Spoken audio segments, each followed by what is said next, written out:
কাজী, আমাদের বাহার, আমাদের তাজুল বাহার, আমাদের সোহাগ, তানিম যারা করছেন সবার প্রতি আমার কৃতজ্ঞতা রইল। বিডি ক্লিনের প্রতি আমার কৃতজ্ঞতা রইল। বিডি ক্লিন এখানে আইসা আমাদের ময়লা পরিষ্কার করে গেছে। শুনেন, 4.5 মাসে মাত্র নমুনা দেখাইছি।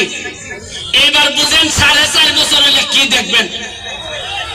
পরিষ্কারের কাজ পুরো 3 কিলোমিটার রাস্তা হবে, ওয়াকওয়ে হবে, স্পিড বোট চলবে।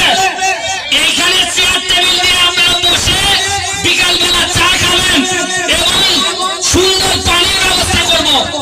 আপনারা যে এই বাড়িগুলো আছেন, আপনাদেরকে বলি, আপনারা ময়লা পানি আল্লাহর রাস্তে পৌরসভার সাথে আলাপ করে আপনারা জাহাজের ময়লা পানিটা যদি নিজেদের মধ্যে রাখেন, যেভাবে আমার বাসায় আমি রাখি, আমি তো আমার বাসার ময়লা নদীতে ফেলি না। আপনাদের সাথে আপনারা আমার লোক।